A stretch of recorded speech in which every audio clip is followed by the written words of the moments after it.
I got naked. The moment I got naked, a big dog, you know those big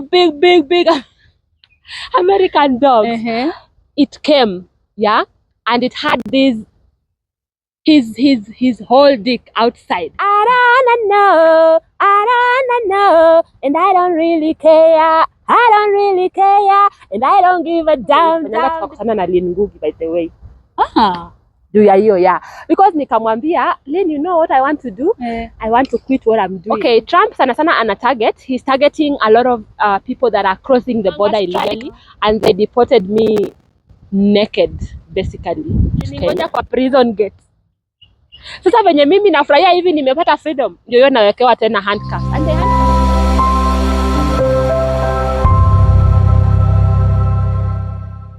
nice people, I'm Vicky Vikina and welcome back to my channel. And of course, in our episode today of Untold Stories, do you remember Mercy Attis back in 2020-2021?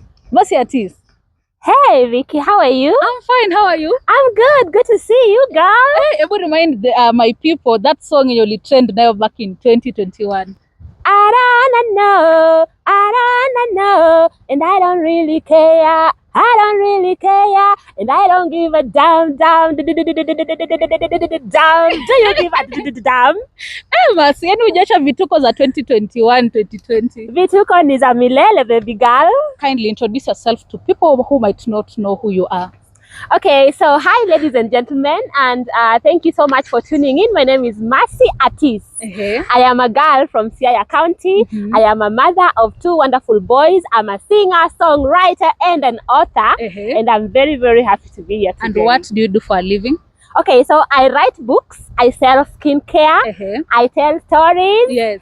And I'm a business woman. Wow, Mercy, I'll get you back to 2021 because me from that song, it's when I knew Mercy.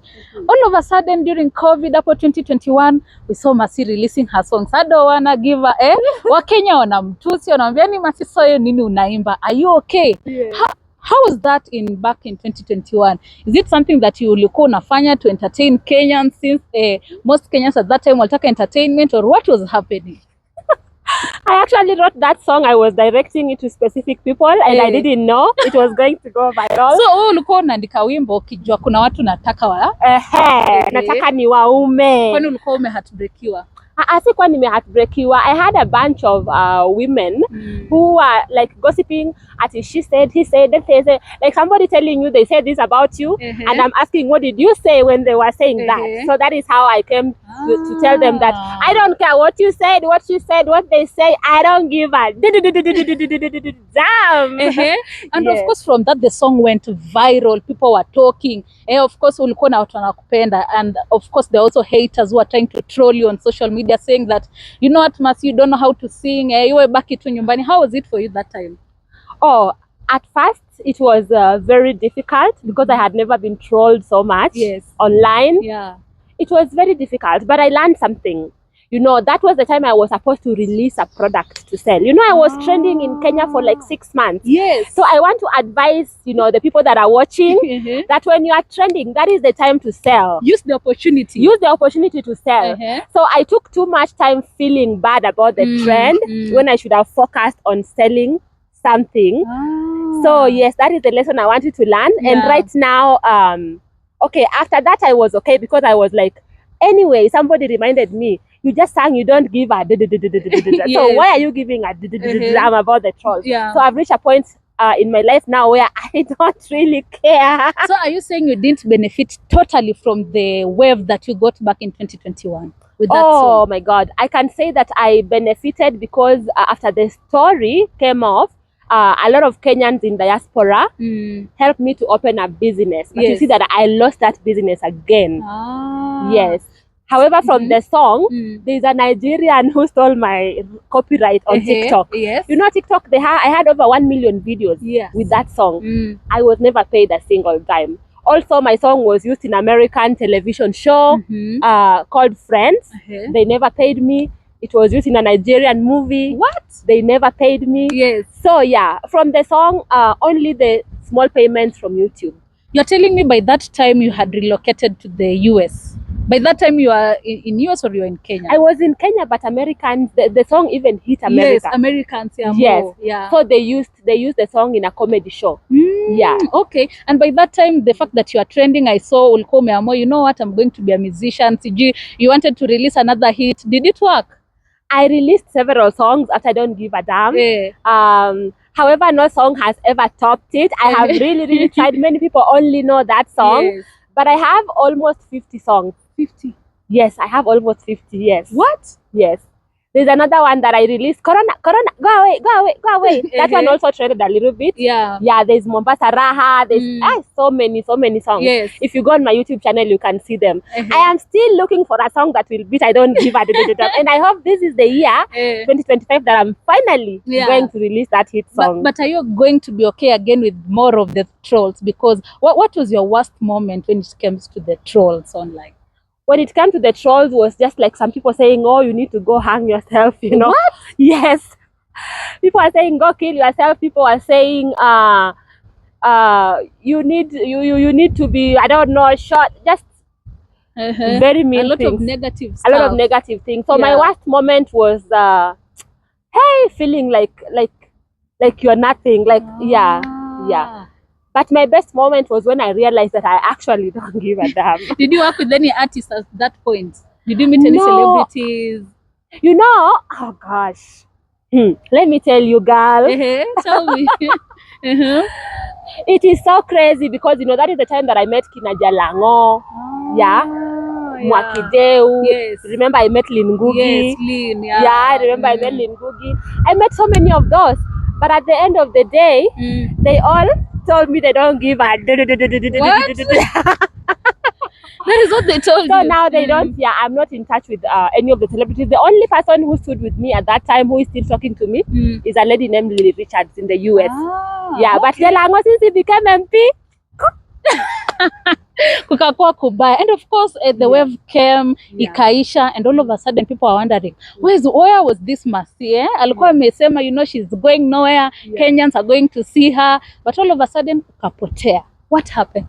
Okay, I think I focused on the business. The restaurant. Remember, I opened a bar in the restaurant, and I put so much attention on it. I also had a child who was breastfeeding at the time.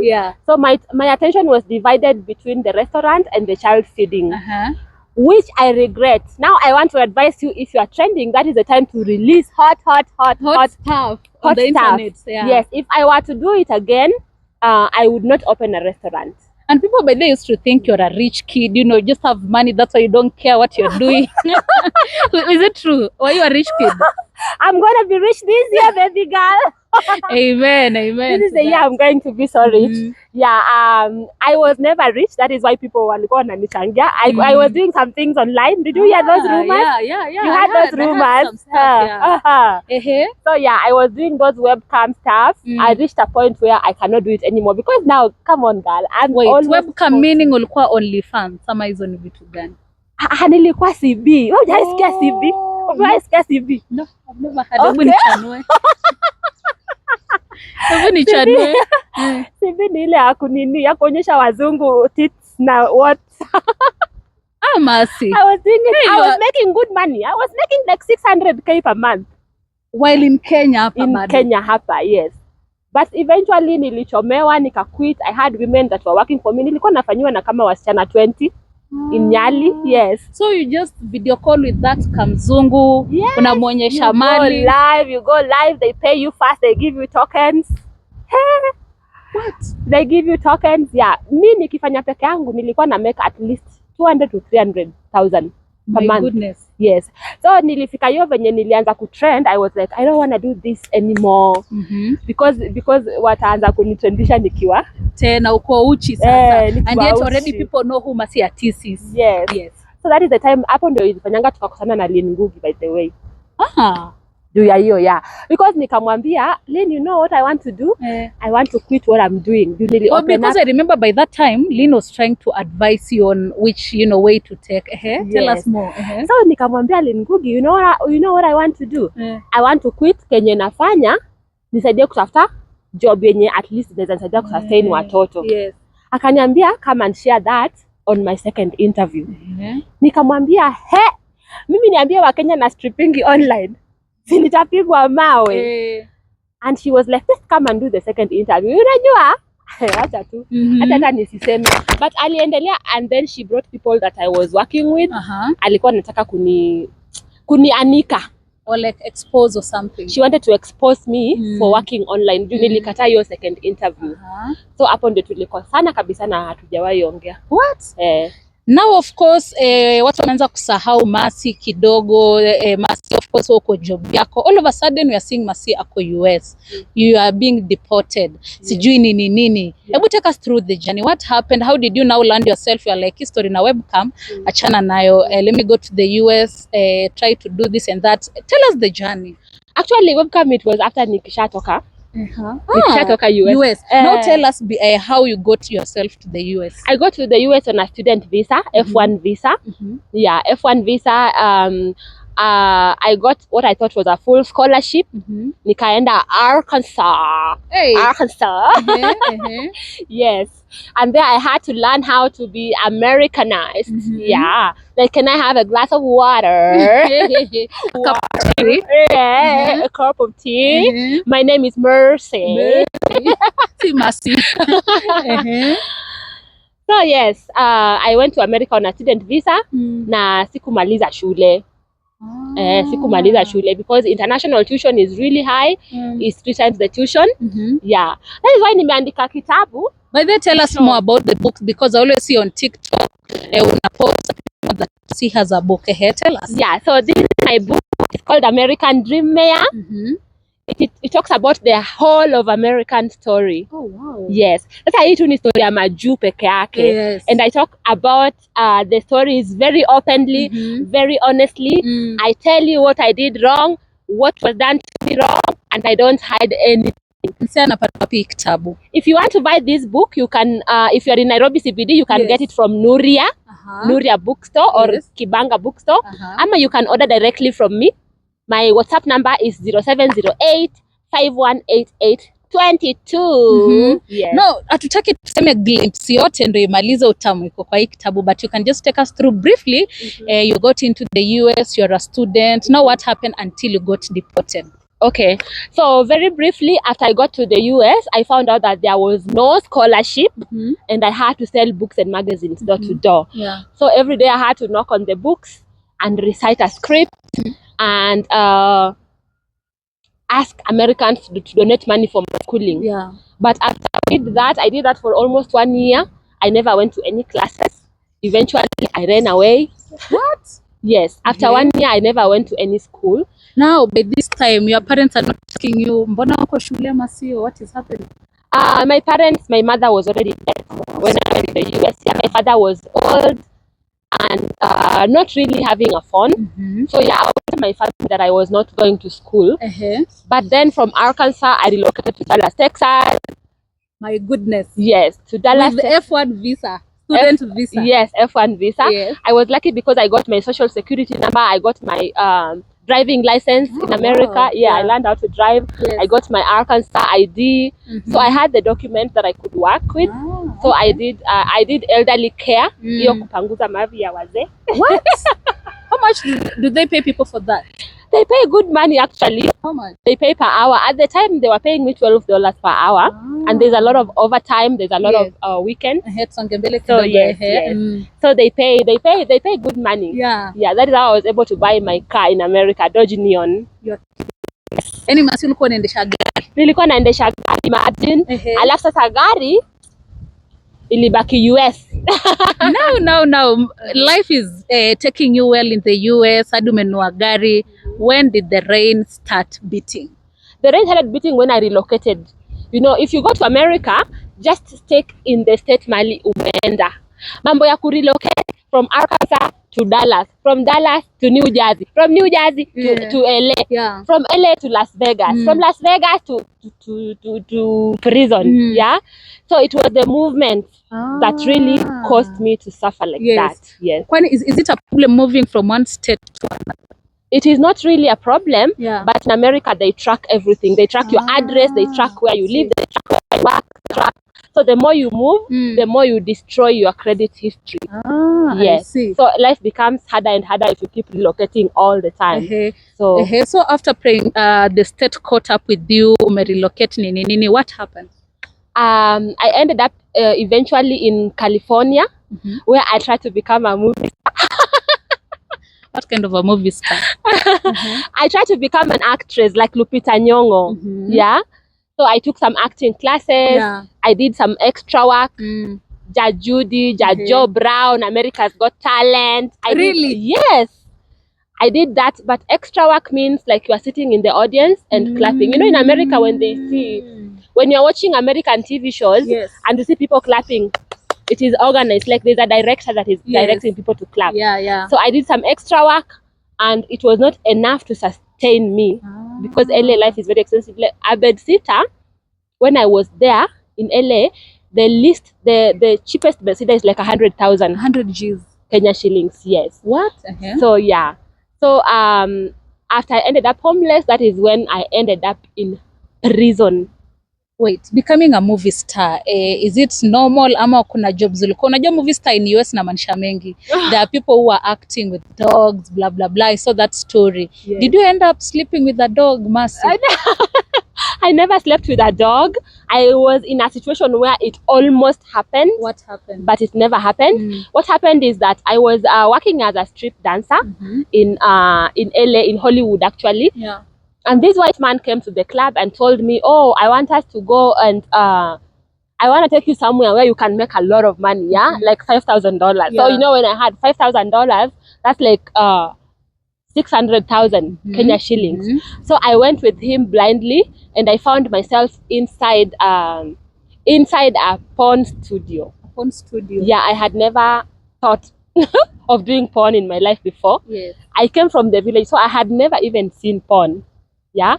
So when I ended up there, I think the person who took me there got paid and left. So I was only left there with the owner of the studio. Yeah. And he told me that we have to do an audition. And audition, you have to get naked 100%. And there was no choice because everywhere is locked. So I followed the orders. I got naked. The moment I got naked, a big dog. You know those big American dogs. It came, and it had his whole dick outside, big, and it was panting like this. So I was screaming like, why? Because I was thinking the dog is gonna bite off my clitoris. Yeah. What? Okay. I clung onto this guy. I was jumping and screaming, and the dog was not stopping. I was so scared. It was a very scary day. Yes. Yeah. And then luckily enough, he was able to contain the dog, and I didn't have sex with a dog. If I had sex with a dog, it would already be trending in Kenya. You know, Kenyans, they can dig. Yes. It would already be trending in Kenya. So no, I didn't do that, but I almost. What? Yes. What are other crazy things that you encountered apart from that before your deportation? I encountered a situation where I met a pimp. You know, pimp are those men that they sell you to men and they get paid. Like you have to have sex with somebody and he gets paid. You don't get paid, but he gets paid. Yes. So there's one point where I met a pimp in Las Vegas. His name was Jay. And he told me that I'm going to teach you about high-end prostitution. And I was like, what is high-end prostitution? And he's like, there's these cheap prostitutes that get paid $200. But high-end prostitution get paid like thousands of dollars. Yeah. So he told me, oh, if you want to become a high-end prostitute, you have to take off the braids. He made me take off the braids, just blow dry your hair. And then you have to wear decent, you know, like a suit, like you are dressed. And he was telling me that the men that are very wealthy, the ones that have a lot of money, they don't like to associate with any woman who looks naked. Yes. They want you to dress nicely. They want you to dress nicely. And now what will make a difference, what will make a man to pay really, really, really high for sex is if you can hold a conversation. So he made me to read everything that is going on about the news, about the sports, about the stocks stock exchange, about Yes. the celebrity world, about music, about everything. Yeah. And then he told me that you just have to post in Las Vegas, and then if somebody comes and they bring up a topic, you can hold up a conversation. Yes. That is what will lead you to earn thousands of dollars as a prostitute.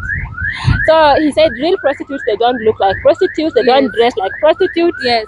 The only thing is that they can hold a conversation with a wealthy man. Yes. Yeah. What? And now, of course, after all those shenanigans, you end up in prison. Yes. Ulishikwa aje Masi? Yes, nilishikwanga kwa shelter. Nilishikwa kwa homeless shelter. Yes. The homeless shelter had received a mail of my father mwenye alikuwa amepass, and wakaamua kufungua and to watch it without my permission. So that made me very upset. Nika light a carpet on fire, a rag. Haikuchomeka, hakuna mtu alikufa, ama building haikuchomeka. It was a carpet. The fire was put off with a hooded sweatshirt. So kwanza nilidhani tu ni kesi kadogo, but they ended up blowing it out of proportion. Ikakuwa something very big. Nikafungwa 5 years in prison. 5 good years? Yes, 5 in the US? In the US, yes. How was it? Oh gosh.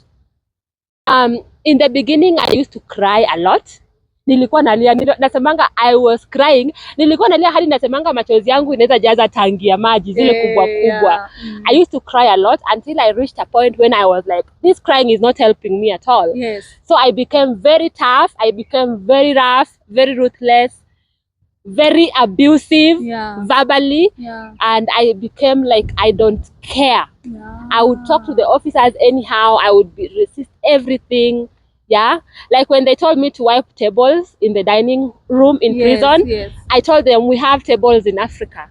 I already know how to wipe tables. Show me something I don't know how to do. I became aggressive. I would fight physically. I became like, I was not a criminal.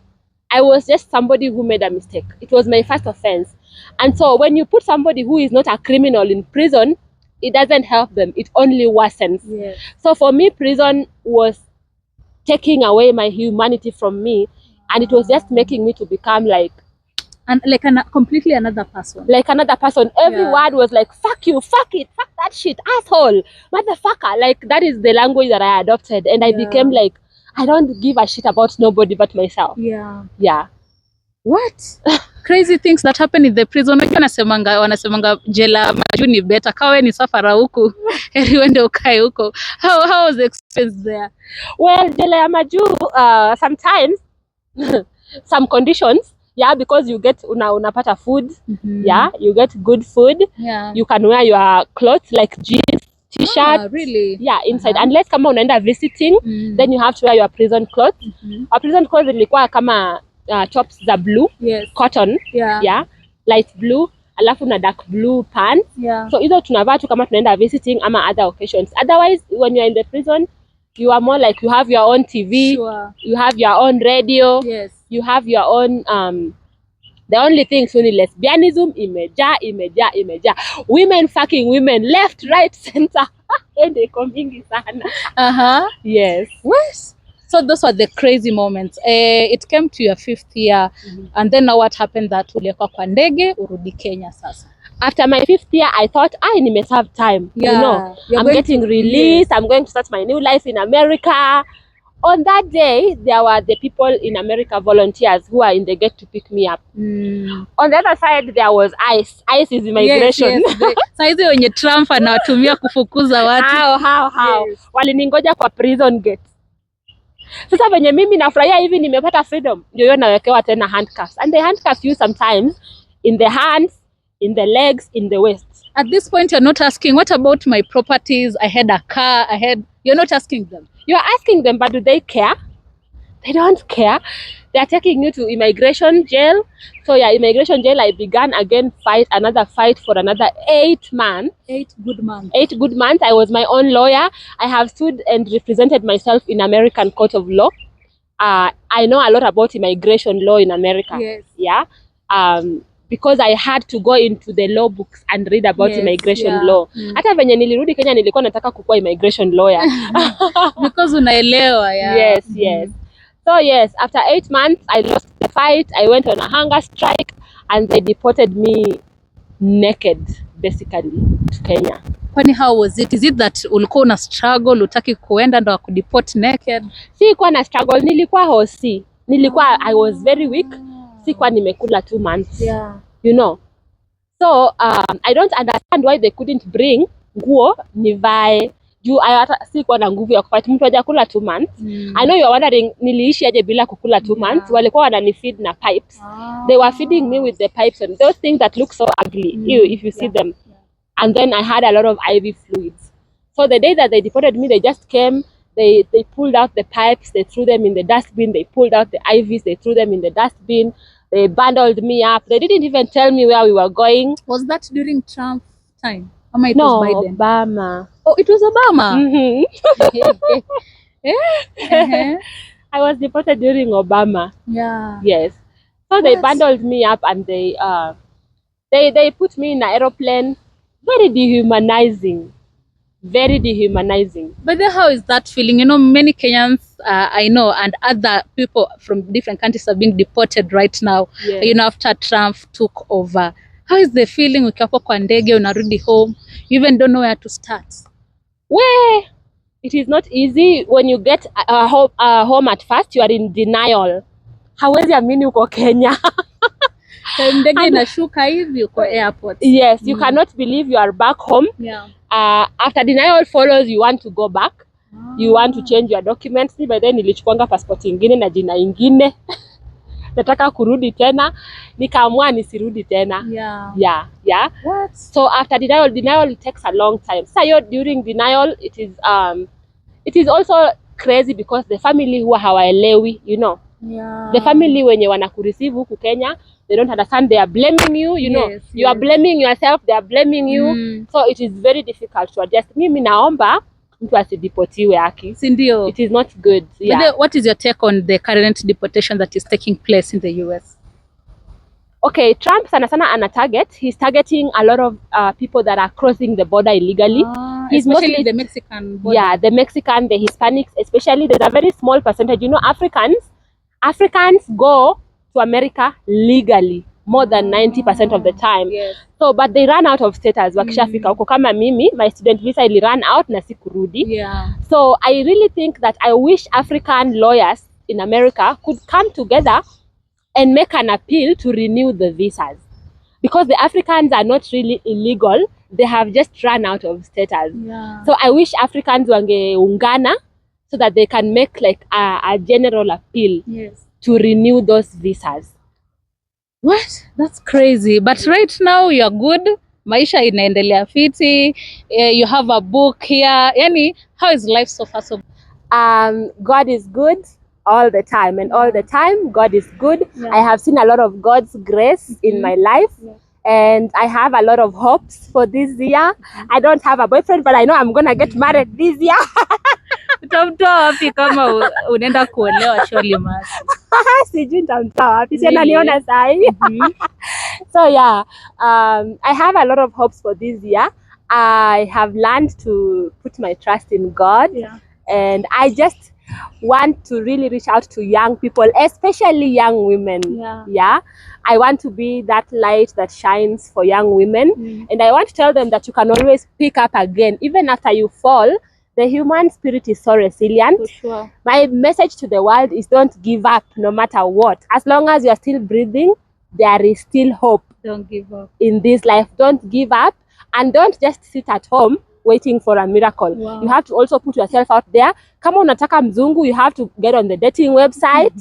Unasikia? Get on the dating website. Kama unataka job, lazima ufanye applications. Kama unataka kwenda majuu, you have to do something. Sure. Yeah. So just do something like you are unajituma. I love it. Yeah, and you look beautiful and you're doing great. Thank you. So yes, I just want to encourage young people, don't give up, and don't just sit there.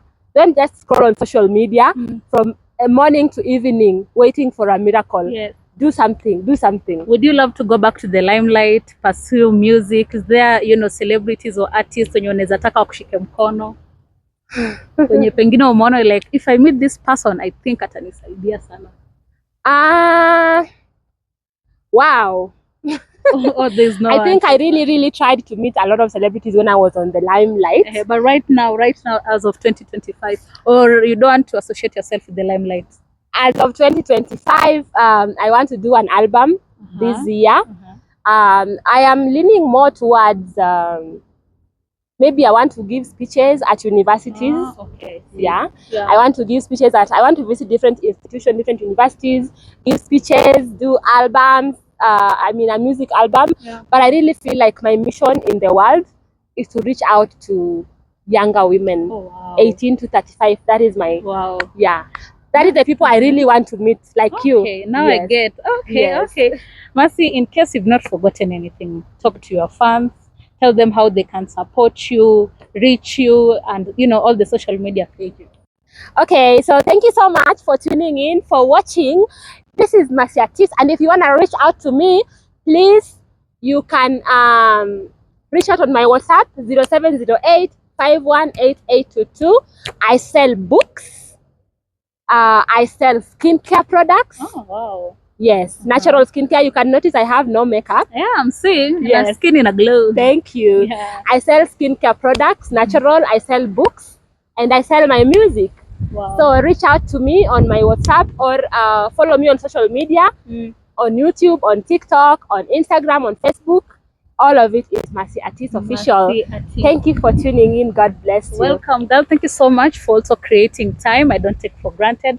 And guys, that has been one-on-one with Mercy Attis. Let us know in the comment section, what do you think about the whole story, the whole journey that Mercy gave us? Let us know in the comment section. Give this video a big thumbs up. Until next time, bye-bye.